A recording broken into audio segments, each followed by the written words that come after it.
BJP ಅಭ್ಯರ್ಥಿ ಶ್ರೀನಿವಾಸ್ ದಾಸ ಕರಿಯಪ್ಪ ಸ್ವತಃ ನಮ್ಮ ಜೊತೆಗೆ ನೇರ ಸಂಪರ್ಕದಲ್ಲಿದ್ದಾರೆ. ನಮಸ್ಕಾರ ಶ್ರೀನಿವಾಸ್ ಅವರೇ. ನಮಸ್ತೆ ಸರ್. ನಮಸ್ತೆ ಸರ್. ಹೇಗೆ ನಡೀತಿದೆ ಪ್ರಚಾರ? ಚೆನ್ನಾಗಿ ನಡೀತಾ ಇದೆ ಸರ್. ಚುನಾವಣೆ ಕಣ ಈಗ ರಂಗೇರ್ತಾ ಇದೆ. ಎಸ್, ಕಳೆದ 4 ದಿನಗಳಿಂದನೂ ಕೂಡ ತಾವು ಮಾತಾಡ್ತಾ ಹೋಗಿ, ಅದನ್ನ ಟಿವಿ ಮ್ಯೂಟ್ ಮಾಡಿಬಿಡಿ. ನಾವು ಪ್ರತಿ ವಾರ್ಡ್ಗಳಲ್ಲೂ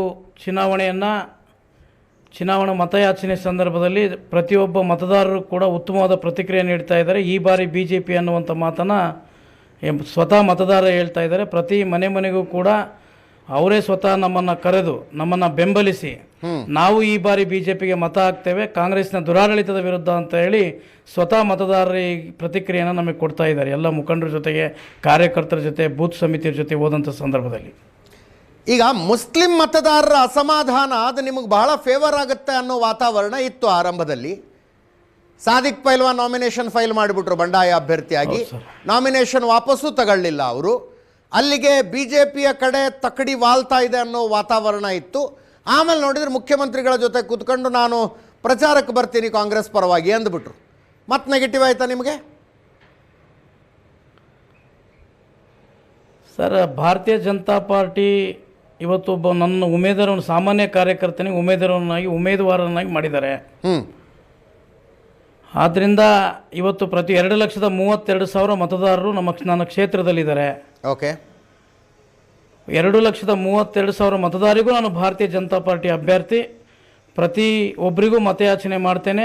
ಪ್ರತಿಯೊಬ್ಬರಿಗೂ ನನ್ನದೇ ಆಗಿರ್ತಕ್ಕಂಥ ಒಂದು ಪರಿಕಲ್ಪನೆ ಇದೆ. ದಾವಣಗೆರೆ ದಕ್ಷಿಣ ಕ್ಷೇತ್ರವನ್ನು ಬಡತನ ನಿರ್ಮೂಲನೆ ಮಾಡಬೇಕು, ಧೂಳು ಮುಕ್ತವಾಗಿರ್ತಕ್ಕಂಥ ಕ್ಷೇತ್ರವನ್ನಾಗಿ ಮಾಡಬೇಕು, ಒಂದು ಶಿಕ್ಷಣ, ಆರೋಗ್ಯಕ್ಕೆ ಆದ್ಯತೆಯನ್ನು ಕೊಡಬೇಕು, ಆಮೇಲೆ ದುಡಿಯುವ ಕೈಗಳಿಗೆ ಶಕ್ತಿ ಕೊಡಬೇಕು ಅಂತ ಹೇಳಿ ನನ್ನದೇ ಆದ ಒಂದು ಆಸೆ ಇದೆ. ನನ್ನ ಪ್ರಶ್ನೆ ಮತದಾರನಿಗೆ ಆಶೀರ್ವಾದ ಮಾಡ್ತಾರೆ. ಸ್ಪರ್ಧೆಯಿಂದ ಕಾಂಗ್ರೆಸ್ ವೋಟ್ ಹೊಡಿತವೆ, BJPಗೆ ಲಾಭ ಆಗುತ್ತೆ ಅನ್ನೋ ವಾತಾವರಣ ಇತ್ತು. ಈಗ ಸಾದಿಕ್ ಪೈಲ್ವಾನ್ ಸರಿ ಹೋಗ್ಬಿಟ್ರು ಕಾಂಗ್ರೆಸ್ ಜೊತೆಗೆ.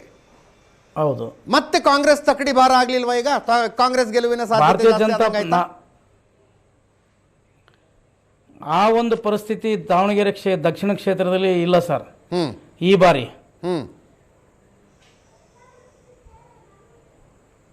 ಸ್ವತಃ ಮುಸ್ಲಿಂ ಬಾಂಧವರೇ ನಮ್ಮನ್ನು ಕರೆದು ನಾವೇ ಈ ಬಾರಿ BJP ಮತ ಹಾಕ್ತೀವಿ ಅಂತ ಹೇಳಿ ನಮ್ಮನ್ನು ಆಶೀರ್ವದಿಸಿದರೆ, ಭಾರತೀಯ ಜನತಾ ಪಾರ್ಟಿ ಸಿದ್ಧಾಂತವನ್ನು ಒಪ್ಪಿ ಈ ಬಾರಿ BJPಗೆ ಹಾಕ್ತೀವಿ ಅಂತ ಹೇಳಿ ಸ್ವತಃ ಮುಸ್ಲಿಂ ಬಾಂಧವರೇ ನಮ್ಮನ್ನು ಕರೆದು ಅವರೇ ನಮ್ಮನ್ನು ಸನ್ಮಾನಿಸಿ ಅವ್ರ ಬಾಯಿಂದನೇ ಮಾತಾಡ್ತಾ ಇದ್ದಾರೆ. ಓಕೆ, ಅಲ್ಲ, ನಾವು ವಿಚಾರಿಸಿದ್ವಿ ನನ್ನ ವೈಯಕ್ತಿಕ ಸಂಪರ್ಕಗಳ ಮೂಲಕ. ತಮ್ಮ ಬಗ್ಗೆ ತಾವು ಕಮ್ಯುನಲ್ ಅನ್ನುವ ಭಾವನೆ ಜನರಲ್ಲಿಲ್ಲ, ಮುಸ್ಲಿಂ ವಿರೋಧಿ ಆ ಥರದ ಭಾವನೆ ಜನರಲ್ಲಿಲ್ಲ. ಹೌದು ಸರ್. ಮತ್ತು ಇಷ್ಟು ದಿವಸ ಈ ಹಿಂದಿನ ಎಲೆಕ್ಷನ್ಗಳಲ್ಲಿ BJPಯವರು ಮುಸ್ಲಿಂ ಏರಿಯಾಗಳಿಗೆ ಓಟ್ ಕೇಳೋಕ್ಕೆ ಹೋಗಿಲ್ವಂತೆ. For the first time BJP ಮುಸ್ಲಿಂ ಏರಿಯಾಗಳಿಗೆ ಹೋಗಿ ಓಟ್ ಕೇಳ್ತಾ ಇದೆ ಅಂತೆಲ್ಲ ಅಭಿಪ್ರಾಯ ಬಂತು. ಇಲ್ಲ ಸರ್, ಅದು 1999 ಚುನಾವಣೆ ಯಶವಂತ ಅಣ್ಣವರು ಎಲೆಕ್ಷನ್ ನಿಂತ ಸಂದರ್ಭದಲ್ಲಿ 80 ಬೂತ್ಗಳನ್ನು ಅಲ್ಪಸಂಖ್ಯಾತರ ಬಾಂಧವರ ವಾರ್ಡ್ನಲ್ಲಿ ಮಾಡಿದ್ವಿ 1999ರಲ್ಲಿ.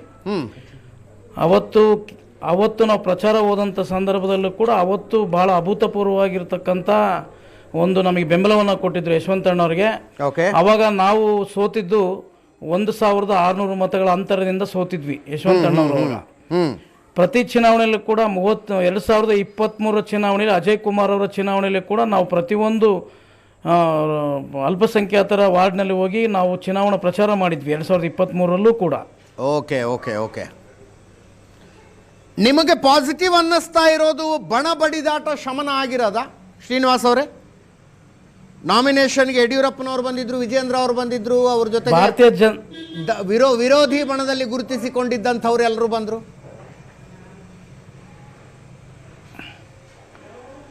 ಭಾರತೀಯ ಜನತಾ ಪಾರ್ಟಿಯಲ್ಲಿ ಯಾವುದೇ ದಾವಣಗೆರೆ ಜಿಲ್ಲೆಯಲ್ಲಿ ಬಣ ಇಲ್ಲ, ಎಲ್ಲರೂ ಒಟ್ಟಾಗಿದ್ದೇವೆ, ಒಂದಾಗಿದ್ದೇವೆ.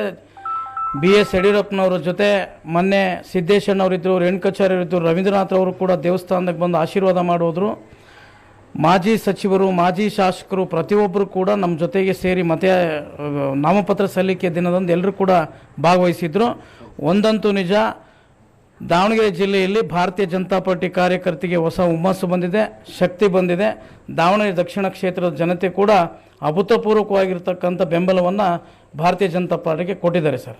ಈಗ ಟಿಕೆಟ್ ಬಿಜೆಪಿಯಿಂದ 2 ಜನ ಕೇಳಿದ್ರೋ ಬಿಟ್ಟಿದ್ರು, ಕೇಳಿದವರೆಲ್ಲ ನಿಮ್ಮ ಪರವಾಗಿ ಪ್ರಚಾರಕ್ಕೆ ಬಂದಿದ್ದಾರೆ. ನಿಮಗಿಂತ ಸೌಂಡ್ ಜಾಸ್ತಿ ಅವ್ರದ್ದೇ ಆಗ್ತಿದೆ.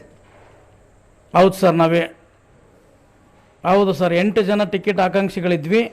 ಎಲ್ಲರೂ ಕೂಡ ಹೇಳಿದ್ವಿ, ಯಾರಿಗಾಗಲಿ ಟಿಕೆಟ್ ಭಾರತೀಯ ಜನತಾ ಪಾರ್ಟಿ ವರಿಷ್ಠರು ಯಾರಿಗೆ ಆದೇಶ ಮಾಡ್ತಾರೋ ಅವ್ರಿಗೆ ನಾವೆಲ್ಲರೂ ಕೂಡ ಒಂದಾಗಿ ಹೋರಾಟ ಮಾಡೋಣ ಅಂತಕ್ಕಂಥದ್ದನ್ನು ನಾವೆಲ್ಲರೂ ಕೂಡ ನಿರ್ಧಾರ ಮಾಡಿದ್ವಿ. ಕಳೆದ ನನ್ನ ಹೆಸರು ಘೋಷಣೆ ಆದಿಂದ ಇಲ್ಲಿಯವರೆಗೆ ಕೂಡ 8 ಜನ ಜೊತೆಗೆ ಇದ್ದೀವಿ. 8 ಜನ ಜೊತೆಗೆ ಇವತ್ತು ಕೆಲಸ ಮಾಡ್ತಾ ಇದ್ದೀವಿ. ಒಟ್ಟಿಗೆ ಭಾರತೀಯ ಜನತಾ ಪಾರ್ಟಿ ಅಭ್ಯರ್ಥಿ ಆಗಿರ್ತಕ್ಕಂಥ ನನಗೆ ನನ್ನ ಜೊತೆಗೆ ಹೆಗಲು ಕೊಟ್ಟು ಕೆಲಸ ಮಾಡ್ತಾ ಇದ್ದಾರೆ ಸರ್. ಈ ಬಡವ ವರ್ಸಸ್ ಶ್ರೀಮಂತ ಇದೇ ಪ್ಲ್ಯಾಂಕಾ? ಮೇಜರ್ ವೋಟ್ ಕೇಳೋದಕ್ಕಿದೆ ಇದೇ ಮಾರ್ಗವಾ? ಸರ್ ಈಗ ನನ್ನ ತಂದೆ ಗೊತ್ತಿದೆ, ದಾವಣಗೆರೆ ಜನತೆ ಗೊತ್ತಿದೆ, ದಾವಣಗೆರೆ ಜಿಲ್ಲಾ ಜನತೆ ಗೊತ್ತಿದೆ. ನನ್ನ ತಂದೆ ಬಡವ ಹಮಾಲಿ ಮಾಡ್ತಾ ಇದ್ದವರ ಮಗ ಅಂತ ಹೇಳಿ ಗೊತ್ತಿದೆ. ಈಗ ದಾವಣಗೆರೆ ಜನತೆಗೆ ಪ್ರತಿಯೊಂದು ಗೊತ್ತಿದೆ, ಯಾರು ಶ್ರೀಮಂತರು ಯಾರು ಬಡವರು ಅನ್ನುವಂಥದ್ದು ಗೊತ್ತಿದೆ ಸರ್. ಪ್ರಶಾಂತ್ ನಾಥ್ ಇದ್ದಾರೆ ನೋಡ್ರಿ, ನನ್ನ ಕೊಲಿಗ್ ಪ್ರಶಾಂತ್. ದಾಸ್ಕರಿಪ್ಪ ಅವರು ಏನು ಅಂದರೆ ಸರ್, ಬಡವ ಶ್ರೀಮಂತ ಅಂತಕ್ಕಂಥದ್ದನ್ನು ಬಿಟ್ಟರೆ ಯಾಕೆ ಭಾರತೀಯ ಜನತಾ ಪಾರ್ಟಿಗೆ ಜನ ವೋಟ್ ನೀಡಬೇಕು ಈ ಚುನಾವಣೆಯಲ್ಲಿ? ದಾವಣಗೆರೆ ದಕ್ಷಿಣದ ಜನತೆ ಸರ್, ಭಾರತೀಯ ಜನತಾ ಪಾರ್ಟಿಗೆ ಮೂರು ವಿಷಯಗಳನ್ನು ಯಾಕೆ ಮತ ಕೊಡಬೇಕು ಅಂತ ಹೇಳಿ ಮಾಡ್ತೀನಿ ಅಂತ. ಹೌದು ಸರ್, ಯಾಕೆ ಮತ ಕೊಡಬೇಕು ಅಂತ ಹೇಳಿದರೆ, ಕಳೆದ 22 ವರ್ಷಗಳಿಂದ ಆಡಳಿತ ಮಾಡಿರ್ತಕ್ಕಂಥ ದಾವಣಗೆರೆ ದಕ್ಷಿಣ ಕ್ಷೇತ್ರದಲ್ಲಿ ಯಾವುದೇ ರೀತಿಯ ಅಭಿವೃದ್ಧಿ ಆಗಿಲ್ಲ, ಅಭಿವೃದ್ಧಿ ಶೂನ್ಯ ಆಗಿದೆ. ಓಕೆ, ಇವತ್ತು ಇಲ್ಲಿ ಭಾಳ ಬಡ ಜನತೆ ವಾಸಿಸ್ತಕ್ಕಂಥ ಕ್ಷೇತ್ರ ಸರ್ ಇದು. ಯಾವುದೇ ಒಂದು ಸೂರು ಯಾರೂ ಕಲ್ಪಿಸಿಕೊಟ್ಟಿಲ್ಲ, ಯಾರಿಗೂ ಇವತ್ತೊಂದು ಆಸ್ಪತ್ರೆ ಇಲ್ಲ, ಶಿಕ್ಷಣದ ವ್ಯವಸ್ಥೆ ಇಲ್ಲ, ಹಲವಾರು ಒಂದು ತೊಂದರೆಗಳು ಈ ಒಂದು ದಾವಣಗೆರೆ ದಕ್ಷಿಣ ಕ್ಷೇತ್ರ ಜನತೆ ಎದುರಿಸ್ತಾ ಬಂದಿದ್ದಾರೆ ಸರ್ ಕಳೆದ 23 ವರ್ಷಗಳಿಂದನೂ. ಆ ಒಂದು ಆಧಾರದ ಮೇಲೆ ದಾವಣಗೆರೆಯ ದಕ್ಷಿಣ ಜನತೆಗೆ ನನ್ನದೇ ಆಗಿರ್ತಕ್ಕಂಥದ್ದು ಏನು ಸೌಲಭ್ಯವನ್ನು ಮಾಡಬಲ್ಲೆ ಶಾಸಕನಾಗಿ ಅನ್ನುವಂಥದ್ದನ್ನು ನಾನೀಗಾಗಲೇ ಪ್ರತಿಯೊಬ್ಬರಿಗೂ ಮನೆಗೆ ಮತಯಾಚನೆ ಮಾಡುವಂಥ ಸಂದರ್ಭದಲ್ಲಿ ಹೇಳಿದ್ದೀನಿ. ಈಗ ಯಾವುದು ನಿಮ್ಮಲ್ಲಿದೆ ಆಯ್ಕೆ, ಶಾಸಕನಾಗಿ ಮಾಡಿಕೊಟ್ರೆ ನಾನೇನು ಮಾಡ್ತೀನಿ ಅಂತಲೂ ಕೂಡ ನಾನು ಇವತ್ತು ಪ್ರಸ್ತಾಪ ಮಾಡಿ ಮತಯಾಚನೆ ಮಾಡಿದ್ದೀನಿ ಮತ ಬಾಂಧವರಲ್ಲಿ. ಪ್ರಶಾಂತ್, ಈ GM ಸಿದ್ದೇಶ್ ಅವರ ಕ್ಯಾಂಡಿಡೇಟ್ ನೀವು, GM ಸಿದ್ದೇಶ್ ಅವ್ರನ್ನ ಮನವೊಲಿಸಲಿಕ್ಕೆ ಈ ಕ್ಷೇತ್ರದಲ್ಲೇ ನಿಮಗೆ ಟಿಕೆಟ್ ಕೊಟ್ಟರು ಅಂತಕ್ಕಂಥದ್ದನ್ನು ಕೂಡ ಹೇಳಲಾಗುತ್ತೆ. ಕೆಲವರು ಏನೇನೋ ಆರೋಪಗಳನ್ನು ಕೂಡ ಮಾಡಿದರು ನಿಮ್ಮ ಪಾರ್ಟಿಯಿಂದ ಹೊರಗಡೆ ಹೋದವರು. ಅವ್ರಿಗೇನು ಉತ್ತರ ಹೇಳ್ತೀರಿ?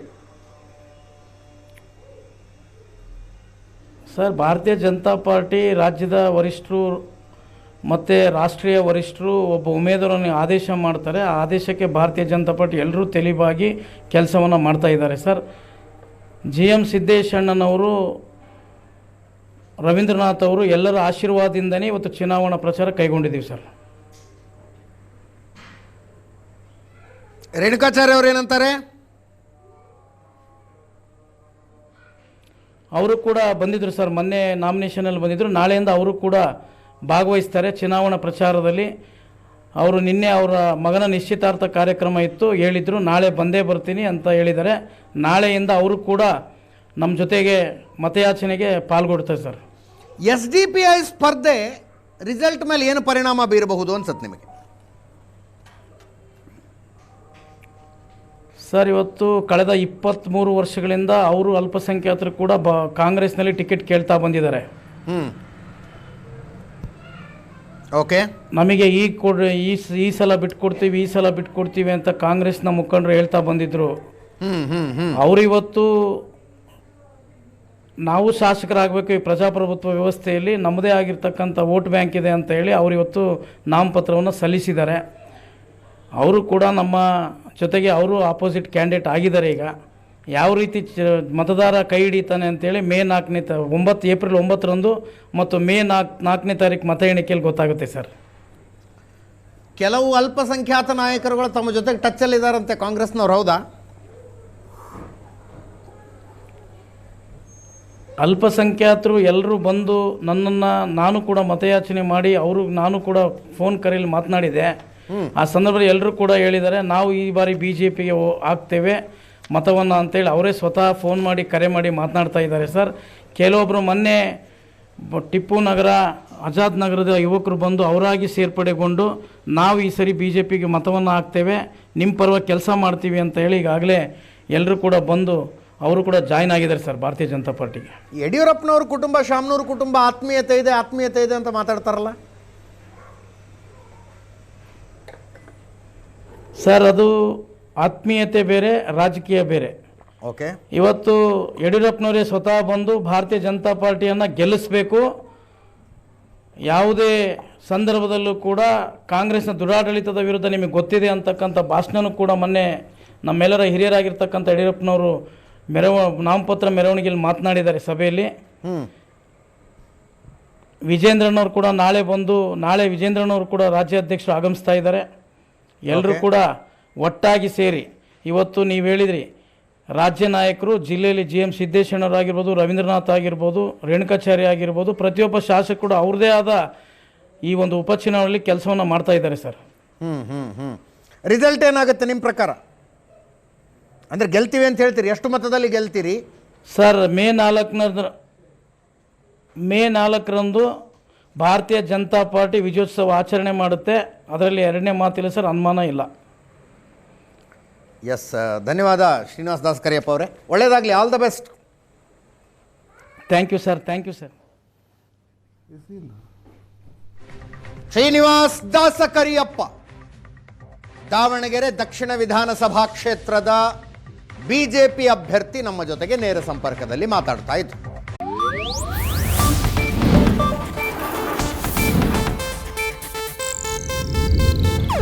ಇದು ಏಷ್ಯಾನೆಟ್ ನ್ಯೂಸ್ ನೆಟ್ವರ್ಕ್ ಪ್ರಸ್ತುತಿ.